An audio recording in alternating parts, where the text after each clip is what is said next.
Hi and welcome to the Voiro podcast. I'm Anand and each week Kavita, the CEO of Voiro, and I discuss the latest in the world of ad tech, media, streaming and monetization.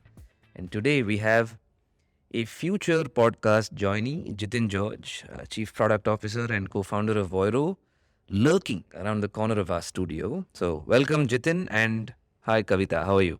I'm good. For those of you all are listening, Jitin is famously called Jimmy, and there is a very long um story behind why he's called Jimmy, and it just ends up being something about somewhere in school. There was a sports teacher, your PT teacher, who just decided to christen him Jimmy, and that's it. That's how Jimmy was born. So, so for those of you who know Jimmy as Jitin or Jitin as Jimmy, he's going to come up in our future podcasts. And so you will probably get some amount of relief from either mine or Anand's voice. Yay! So, Kavita, as we know, this has been earnings week, and we've been talking about it in our airwaves at Voiro. Every big tech company has released their earnings, and of course, there have been plenty of reactions. What did you think when you saw all of the earnings reports? It's obviously a signal of tough times, right? And everybody been talking about this recession that's around the corner. It's not yet a full blown recession. There are a lot of indicators of it. And every company that had reported great earnings last year, same time, case in point, YouTube, that grew at that point in time year on year almost 85%. This year has only grown maybe 5% from last year. It does show, obviously, it signals a massive slowdown. And advertising is famously, the barometer of how the economy is doing. If you're on an upswing, brands are spending, people are buying, there are new brands being launched. But here there is very muted. And there's a lot of talk about why certain kinds of companies did well while certain other types of companies did. Case in point, we had Google's earnings report, we had Apple's, and we had Amazon's. And a lot of these companies are bottom of the funnel, where people are actually, they have high intent making decisions. And so their earnings were not as bad as the rest who actually missed the mark. The other one is this increasing dollar rate. And I read this little line recently in in one of the articles where I think it was Meta that could have made they could have made a 1%, they would have been 1% above versus being 3% below just because of The exchange rate. the exchange rate, which is ridiculous, right? Um, so overall, there are mixed feelings about this earnings season because we all expected this to happen, but we didn't know when. We were waiting for the other shoe to drop. We thought it was going to happen during the pandemic, Yeah. but during the pandemic, we saw a lot of previous momentum carry us through, and now it's slowing down. But it's still not all lost. I feel like there are people and companies and consumers all alike making very, very concerted moves, but they're not being irrational. Yeah. You remember last week we talked about the Good Time Show and the podcast where Mark Andreessen was referring to Warren Buffett's mentor. I think his name is Ben Adams, who had basically famously said there is this cranky old gentleman called Mr. Market, and if Mr. Market's not in a good mood, just don't pay attention to him. Basically signaling the fact that markets move in funny ways that are sometimes not always explainable and could overreact, could underreact. And Chamath from the All In podcast was breaking down the flow of money. And I think when I look at the earnings results, there's one thing, of course, which is the results that these companies put out in terms of revenue or users or profit. But it's interesting to see how the stock market reacts to it.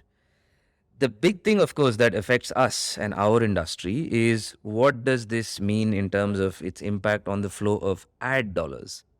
Is it going to be more? Is it going to be less? Is it going to flow differently? Is it going to skew in a certain direction because of sound judgment or prudence or panic? There's various ways to explain it. 2 weeks ago, we talked about the fact that these are choppy waters. And I'm fairly certain years from now, every marketer, every analyst is going to look back and say, we had no idea what was going on back then, but there were multiple parameters. Google's and YouTube's earnings call this week apparently had the word uncertainty quoted 13 times. So every single time they were talking about what happened, they referred to the fact that we are dealing with so much uncertainty. Yes, YouTube was up only 5% compared to 84% same time last year. Snap down, Twitter down, Meta down. Even Netflix last week, when they put out their earnings report, referred to FX adjusted numbers because for the foreign exchange fluctuations has really caused another layer of uncertainty in all their numbers. With Meta, I think it was the big one that everyone was looking out for. We know what Apple's ATT release did to Facebook's, I still say Facebook's ad revenues. They have put out a muted advertiser outlook as well as increasing competition as the primary reasons, along with, of course, what ATT did to them. We talked about this with some of our customers early in the pandemic. Hey, somebody who's listening to our podcast once said, don't use acronyms. What is ATT? ATT is advertisement tracking. I always forget the. I'm looking it up. App tracking transparency. Yes. So what does that mean? It was Apple's policy to be privacy first. Yeah. And it gives users the ability to say, ask app not to track, and basically not permit apps to track your It's a consent first-party data. framework. It's a consent framework. On the which is- Apple network. On the Apple network, which resulted in a massive dent in Facebook's ad revenues. And of course, the accusation is now Apple's going to use this to push their own ads products through their own ecosystem because they have the ability to read that data without user consent. True. Now, early in the pandemic, we talked about the fact that inflation results in an impact on retail, which results in an impact on ad spend. And we are probably seeing some flavor of this sequence of events, which is why a lot of these organizations that release their earnings reports have put out a very muted advertising outlook. Ben Thompson from STRATECHERY broke down every single one of these earnings reports, and we'll put those links in our Substack. He pointed to one other thing with Meta where he said CPMs or ad rates are down 14%, whereas last year at the same time it was up 47%, which in his opinion is not a bad thing if you take a look at the larger seasonality. And he's plotted a very nice graph that tracks inventory, ad spend, ad rates, and a couple of other metrics over the last 7 or 8 years. And in his opinion, it's not bad news that CPMs have gone down because advertising spend and advertising behavior always lags consumer behavior.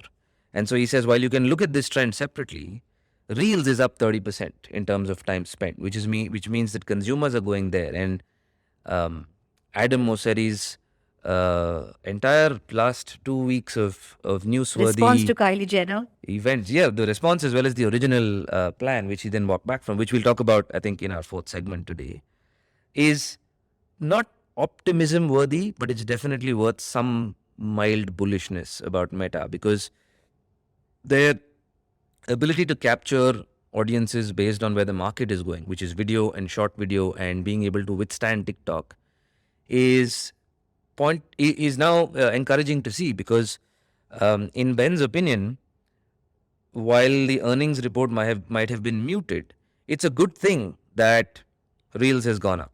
It means that they are withstanding and taking some hit, but they're still withstanding the impact of TikTok, the impact of ATT, and the impact of the entire economy. And this is very similar to what happened with Stories in 2018, which attracted a lot of inventory and attention and then attracted ad spend after that. It almost feels like it's more like user behavior, right? You're training users across the board. It started off with Snap, then it went to Stories, then YouTube Shorts, there's Reels. Everything in the short form, in the way people interact with content also today has become a point of format and therefore also attention and therefore revenue and monetization and opportunity. Sandeep Bhushan from Facebook. Yeah, who's no longer at Facebook now. Who's on his way out. At AdTech in Delhi, when he was talking about the metaverse, he made a statement where he said, look, if you understand it, don't understand it. If you believe it, don't believe it, I don't care. Ad spend will go where consumers already are, and consumers are already in some version of the metaverse, some avatar of the metaverse. Mark Zuckerberg, in his interview with Michael Nathanson this week, talked about how, with everything that's going on with Meta, his big push, much like Elon Musk did with Tesla a month ago, he said everyone has to come into the office and work twice as hard, or I'll be happy to show you the door. Zuckerberg said something similar, and there's a very interesting profile in the New York Times this week about this message where he said, our differentiator has always been our social graph, and then it was our algorithms, and now it's our product. And Facebook does not have a track record of responding fast enough to the market, but he's still calling for it. And he's called on all his employees to double down because, like tech companies, like startups, which we've been tracking and we are one ourselves, the greatest differentiator can be agility or speed. And so, in his opinion, that's the only thing that's going to keep Facebook going in light of all of this. The horrific nature of a B2C company or even a social media company like Facebook is that you can be completely wiped off the face of the earth and made redundant and irrelevant in a matter of weeks. And we've seen this in our lifetime. We've seen MySpace, Orkut, the old Facebook, right? And how Instagram came onto our radars, and how we've adopted and mercilessly dropped. We have zero loyalty to it. We'll go where our friends are. We'll go where our society is, right? Our group is, our tribe is. Speaking of going where there is a lot of people and getting to your audiences, linear television is kind of on the down low, and CTV is having quite a moment. And I was listening to this e-marketer podcast where Evelyn Mitchell and Mountain's VP of BD, Jeff Teng, were talking about the rising popularity of CTV advertising. I know this is a very contentious topic at Voiro as well, about what is CTV. And we keep talking about it as a device play, and it is a device play. It is, at the end of the day, the ability to target the largest screen in a household. I think that particular statement envelopes everything that I need to know about why CTV is so important. And CTVs are not touch screens. It's only one way. It's like, for all practical purposes, a television. Only thing, the delivery is through the internet. And you're able to understand the type of household that's there through that particular delivery mechanism. And so you're able to target this household based on a bunch of parameters that are not available in linear television. But at the top of it all, it is the center of your home. That television is in your living room, in your TV room. It's where people congregate. It's a large screen, so people watch things that are massive, like maybe news or a live sport or a premiere movie. But that is where you're able to get a one-is-to-many and at a household level targeting, which is therefore so many more wallets, and therefore the ticket size of whatever consumer good that you're actually projecting into that screen will be that much larger. So it's linear television, but it's still highly addressable. And it's the largest screen in the house. So therefore the type of creatives that you can do, the immersive experiences that you can provide, everything revolves around the canvas that you have at that point. But on the downside, it's not clickable. I don't know whether you see as the downside or no, but I know that CTV advertising today adopts QR codes in a massive way, right? Because they want to connect make it shoppable. Yeah, to make it shoppable and things like that. But the thing about CTV, and this is what sort of made me sit up and listen a little more intently about what Jeff was talking about. He said that there is definitely a continuous shift because it's the future. It's far more addressable. There are far more number of targeting parameters. We see this happening in all the different types of CTV providers we have in India as well. And he says that earlier it was just search and social that were the bastions of performance marketing. And performance marketing is one of those parts of marketing today that are not taking a hit. They are recession proof. They are bottom of the funnel, where you have high intent audiences to whom you are marketing and you are expecting that to convert into a sale. And he believes that CTV is joining those ranks because it's measurable, it's at our household level, it is something that's massively addressable. And so today he says that in the future, you will be looking at search, social, and CTV as the holy trinity of performance marketing for an advertiser. So I think we should, everybody should take CTV seriously. The only questions, and that's the journey of any type of new advertising avenue, is measurement. And we've spoken about this ad nauseum about measurement and about the lack of it, or the myopicness of the measurement. But that too will start to be an area of focus, because that's where everybody's attention is at right now. Yeah, I like the narrative you were putting out about search and social and CTV being alongside in terms of it having the ability to be as performant or being viewed as part of this bottom of the funnel performance stack. Um, any recessive environment calls for not an increase in spend, but taking your existing spend and making it more efficient, more performant, safer, more reliable, and with a lot more certainty. Mountain.com, Mountain and DigiDay put out an interesting survey this week where they had interviewed about 123 brands about their appetite for CTV, and they threw up 4 interesting takeaways.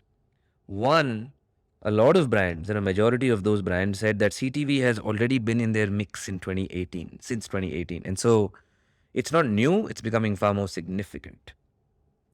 Two, the big question was, all right, if you have to increase your CTV spend, where is this money going to come from? And it's 2 primary sources, linear and social.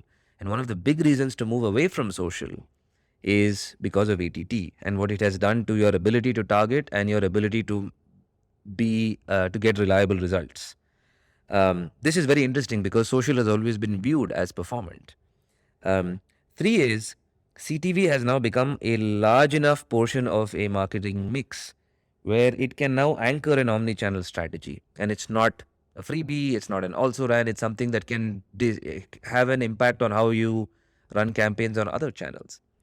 And 4 is CTV also gives you this ability to target different types of households that are completely cord cut, households that are hybrid, and therefore give you the ability to create new age hybrid campaigns where you still have a portion of your linear spend for you to have access to this persuasive environment where you run branding and you run awareness campaigns, and CTV can basically give you that performance kick. And so this ability to perceive performance alongside branding and awareness campaigns is different and refreshing. Yeah, it's a nice tango. Yeah, I like it. So we were talking about CTV, and DV360 has a lot of CTV inventory as well, right? How do you find stuff online today? Where do you go? What do you do?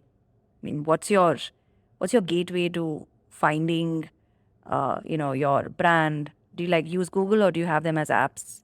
How do you? yeah, Google. You use I Google? use very few apps. Really? I Google every thought in my head. I have left behind a trail of outstanding cookies, I'm sure. How and why? Yeah.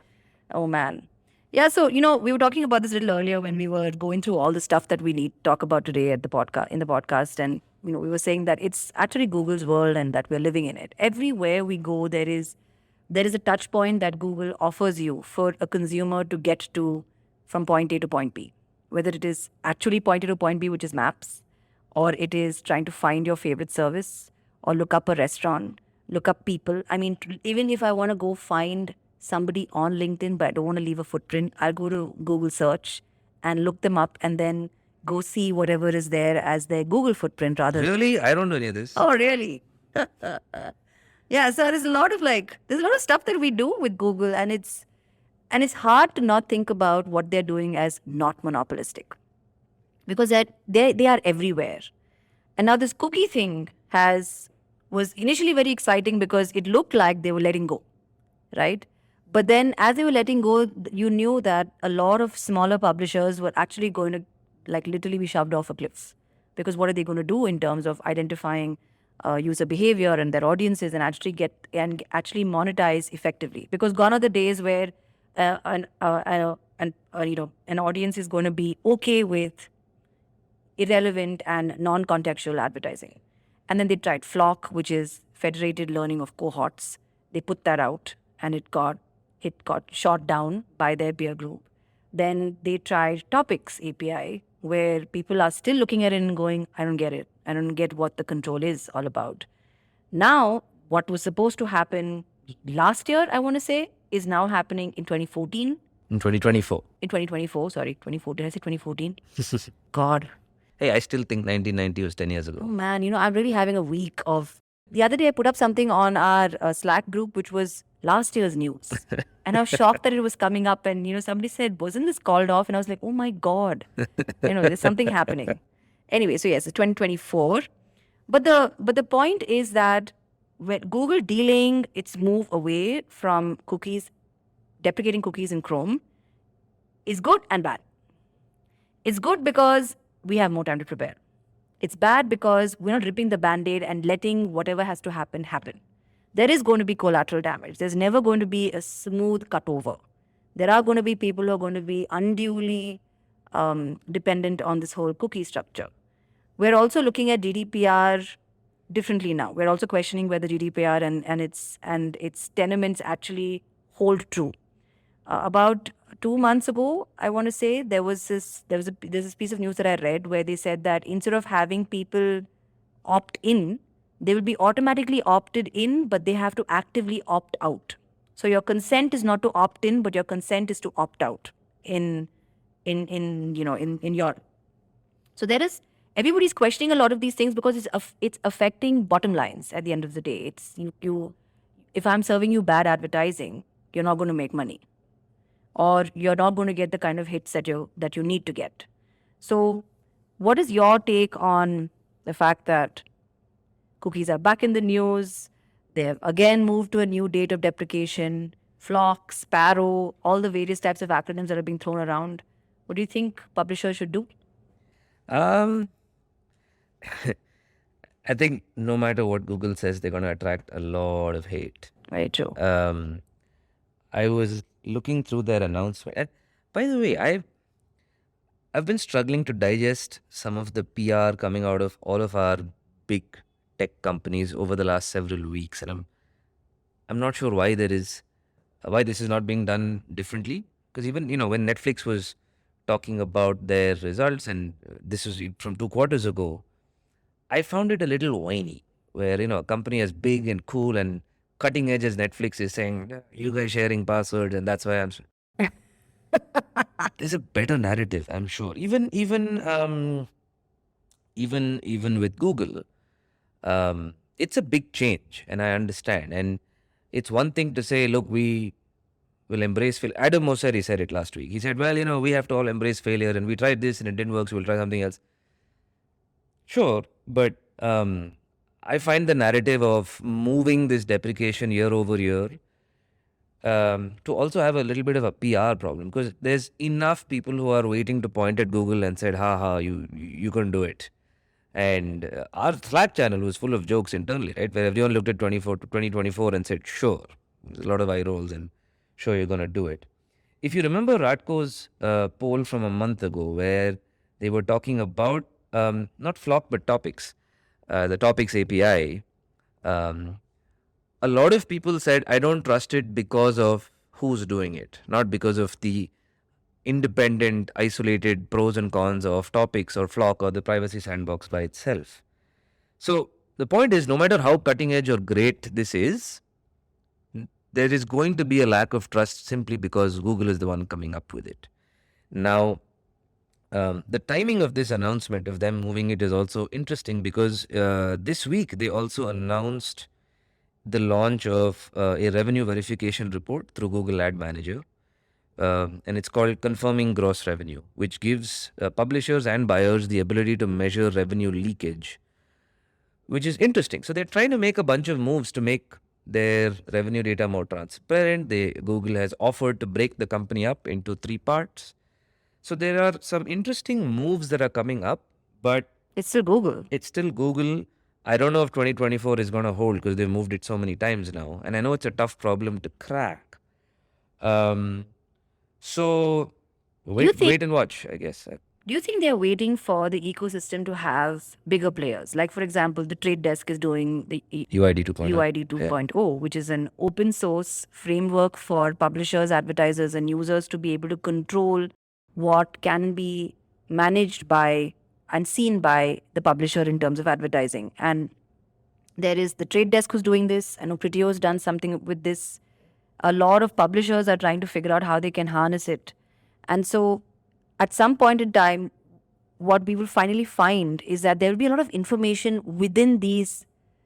I'm putting everything into a consent based framework, right? You're consenting to something or the other, and there are various types of frameworks to consent. You're consenting, sharing certain types of cookies, behaviors, and things like that. For people to pick it up, people, I mean, different types of technology, to pick it up, to make sense of it for the publisher. And we recently saw this nice article written in Ad Exchanger by Alison Alison Schiff. Schiff about Sincera. And Sincera basically is a verification technology that reads all of this data that's coming in into these buckets from these consent-based frameworks.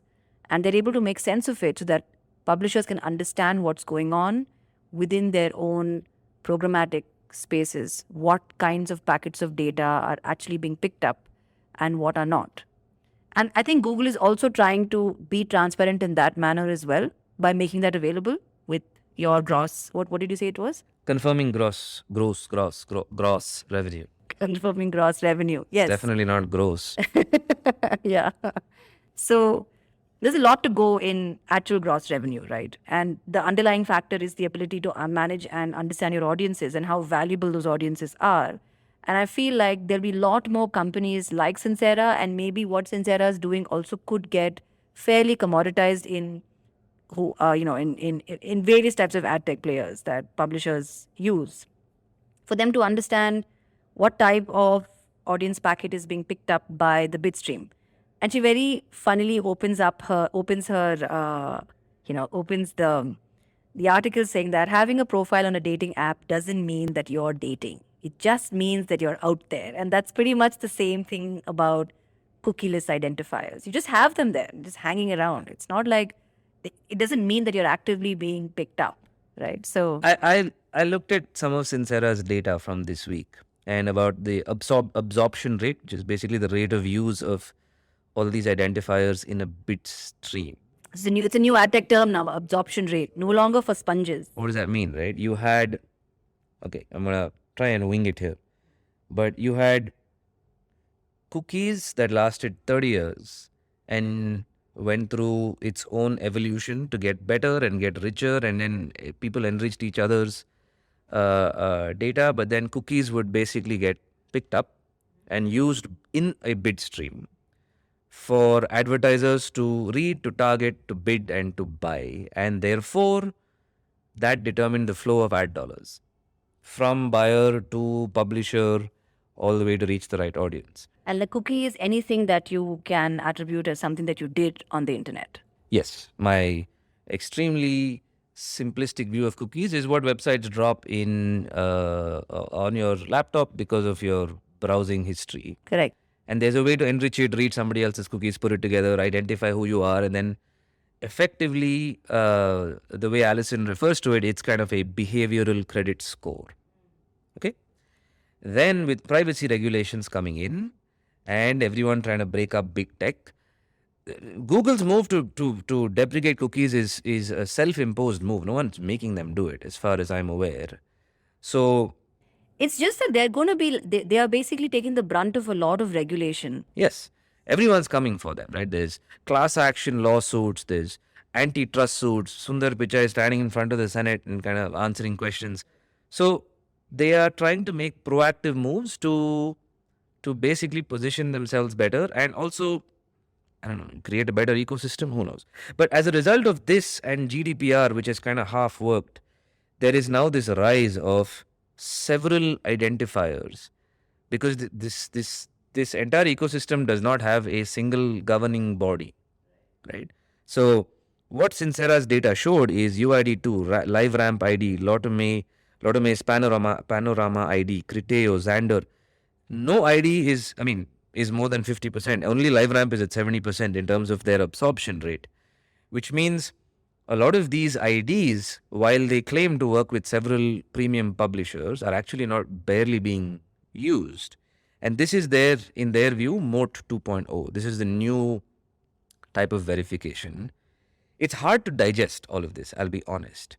But the way this was also for me back to my all of my content consumption this week took me closer to just the broader internet. I was listening to a couple of podcasts about Web3 and Balaji Srinivasan from Coinbase and Andreessen Horowitz, and of course, I'm now indoctrinated with all of that this week.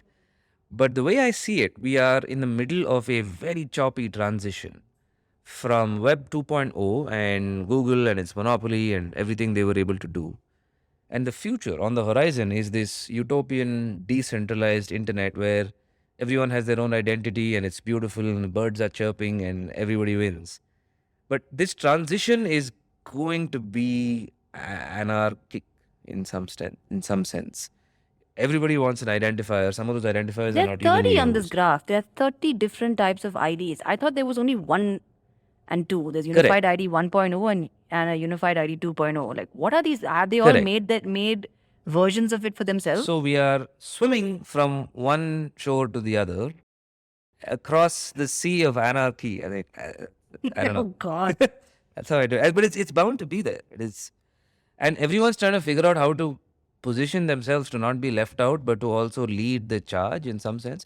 Um, Adam Mosseri, of course, who's all over the news, he gave a TED talk 2 months ago where he talked about how creators must be more empowered and should not have to depend only on Instagram. And everyone looked at him and said, "Is this coming from you? Like, do you know you're the CEO of Instagram?" He said, "Yes, I know it." He said, "I cannot. This is going to happen with or without me." And he also made a very good statement. He said something along the lines of a wallet or a tokenized version of identity that everyone can control is going to be created. That's on the other side of this journey. The Sea of Anarchy. And he said, we have the chops to make it, but nobody will take it from us. Nobody wants the establishment to create anti-establishment protocols or frameworks or tools or technologies.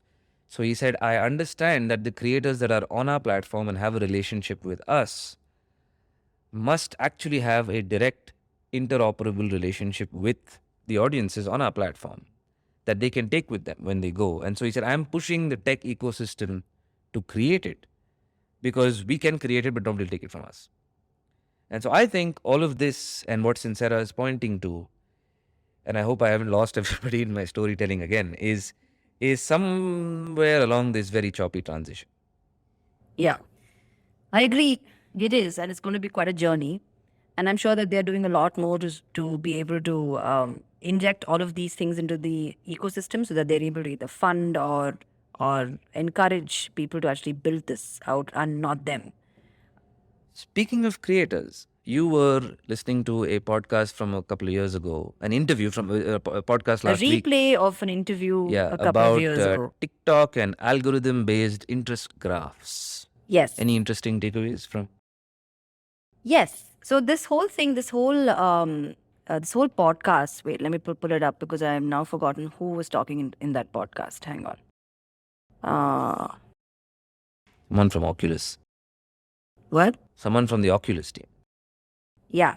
There was Eugene Wei, who's the former head of at Hulu, Flipboard, and Video at Oculus, who was in conversation with Sonal Choksi. This is from the A16Z podcast.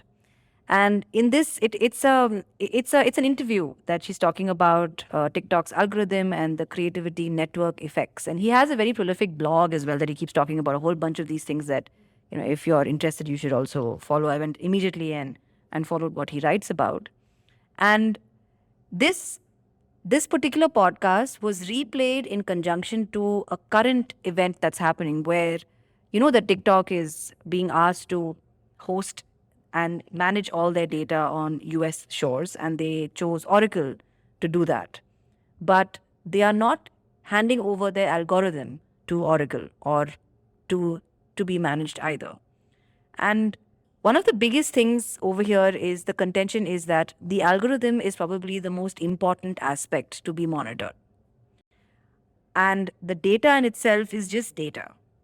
But the point, and like any, and the podcast goes to talk about how anybody can actually pick up a recommendation algorithm at the end of the day. It's available. And I remember we were having this conversation with Jimmy many, many years ago about ML. And he said, actually, ML algorithms are finite, and you have to use them in a manner that is, that is befitting to you. And it's almost like the genes fit now because they were developed at a time when there was not enough data. And now the genes are fitting because there's enough data for ML to wrap itself around and make sense of it and actually learn.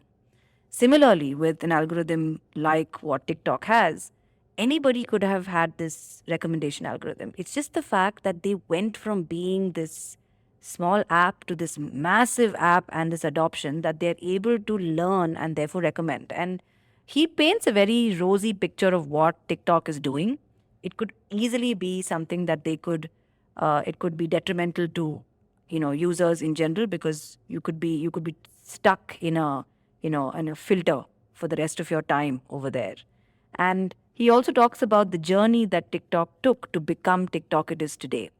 There's Musically, there's Douyin, then there is TikTok. So I would, even though this is a dated interview, it is so very relevant even today. And and there's a lot of food for thought there in terms of why are we all running behind this algorithm? The data is important. And how can you actually police a company by asking them to put their data on your shores? To what gain is that? To what effect is that? I still don't understand what they're trying to gain out of this. Manage it on our shores. For what? Like, what are you going to do?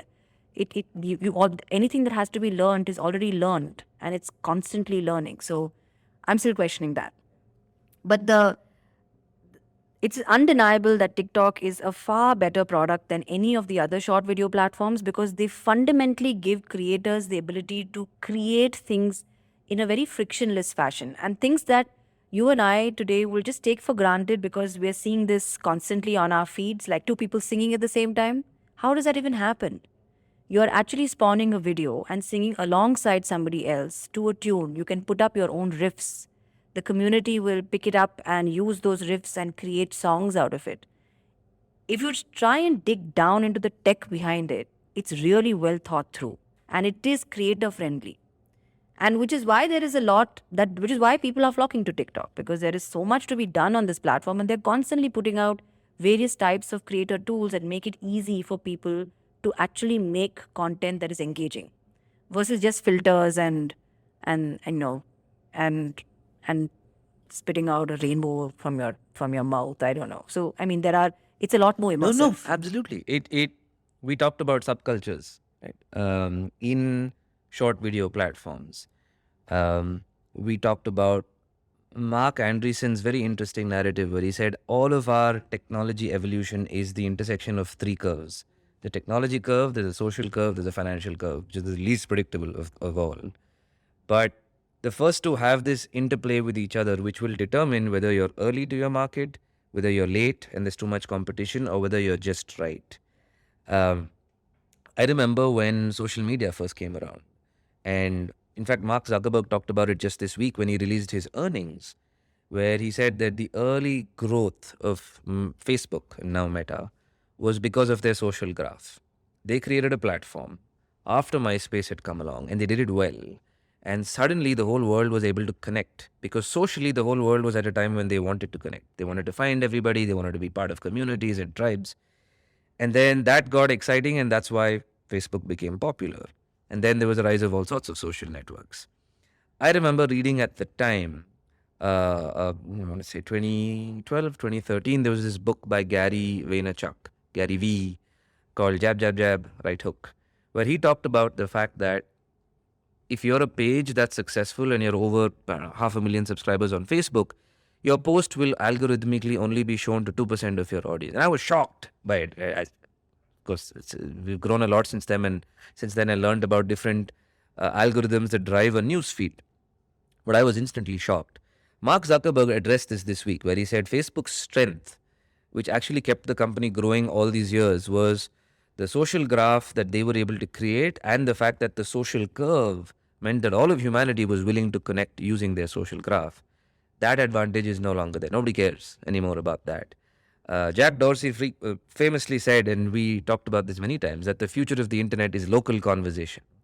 So Zuckerberg was talking about how the future for Meta is going to be their algorithms, their AI, and the fact that the social curve has now reached a place where everyone wants to consume short videos and content, but not just for recreational purposes. This could be education. It could be for a variety of different And we purposes. really haven't scratched the surface even on the ability of video to be able to drive a lot of these things, right? It's still on the surface. We haven't really gone really deep with video. There's so much that you can do with this medium, because I think as human beings we are predisposed to watching rather than reading, right? And it's far more immersive when you're using a lot more of your senses. Yeah.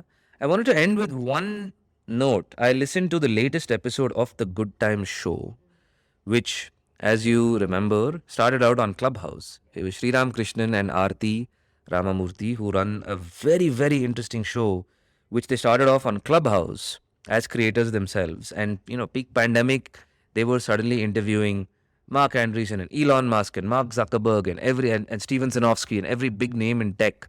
They've interviewed WWE, Vince McMahon, Stephanie McMahon. It's nuts. They interviewed Ron Artest this week. So they've brought back the show as a podcast on Spotify, on Apple Podcasts, on every app, and on YouTube. And this week, the latest episode is an interview with Cleo Abram, who is a top 1% creator on TikTok. And she used to be at Vox. And she breaks down the entire creator process on a short video app. And it's beautiful.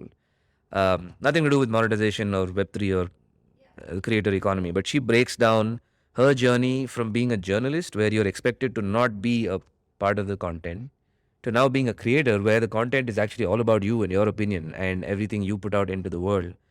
And this is part TikTok taking on an educational bent, where she's creating very, very deeply researched educational content, to also techno optimism, where they talk about how technology can actually be used for good, and you don't have to have every sci-fi novel or movie or story talk about how the world has ended and there's doom, and then here's this one person that saved it. Maybe Cleo will save us. Who Yeah. knows? And Aarti said this talked about how she said, I forget why optimism went out of fashion.